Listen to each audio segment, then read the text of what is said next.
இங்கு எழுப்பக்கூடிய முதல் குரல் வந்து படிப்படியாக வேறு மாநிலங்களில் பரவி அது ஒரு சக்தியாக வலிமை பெற்று நிற்கிறது இந்திய அரசியல் அரங்கத்தில் அப்படிங்கிற உண்மை வந்து இந்த சாதிவாரி கணக்கெடுப்பு வரைக்கும் வரிசையாக ஒவ்வொரு விஷயத்துலையும் தெரியுது.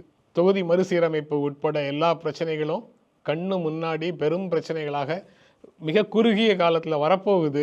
அதை முன்கூட்டியே உணர்ந்து வருமுன் காக்கிறதுக்கான முயற்சிகளை தான் ஸ்டாலின் எடுக்கிறார் என்பதை மற்ற மாநிலங்கள் இப்போது உணரத் தொடங்கி இருக்கின்றன அப்படின்னு நான் நம்புகிறேன். All India quota medical seats எல்லாத்துலேயும் ஆல் இண்டியா கோட்டாவில் பிற்படுத்தப்பட்டோருக்கான இடஒதுக்கீடு அப்படிங்கிற பிரச்சனையை அவங்க ரொம்ப எளிதாக கடந்து போய் அது இல்லாமலே கடந்து கொண்டிருக்கும் போது அதற்கான வழக்கை போட்டு வெற்றி பெற்று கொடுத்தவரும் மு.க. ஸ்டாலின் தான். நீங்கள் பார்த்தீங்கன்னா 140 சீட்டு ஒரு மருத்துவக் கல்லூரி, நீங்கள் 5220 சீட்டு நாங்கள் வாங்கி கொடுக்குறோன்னா எத்தனை மருத்துவக் கல்லூரி திராவிட முன்னேற்ற கழகம் வந்து இப்போ கட்டி கொடுத்துருக்குன்னு தான் நீங்கள் எடுத்துக்கணும். அந்த மருத்துவக் கல்லூரி சீட்டுகள் ஒவ்வொரு ஆண்டும் வந்து ஜாஸ்தி ஆகிட்டே போகும். அதுதான் அந்த 27% ரிசர்வேஷன் திராவிட முன்னேற்ற கழகம் எங்கள் தலைவர் தளபதியார் அவர்களுடைய அறிவுறுத்தின் பேரில் போடப்பட்ட அந்த வழக்கில் வெற்றி கண்டோம் நாங்கள்.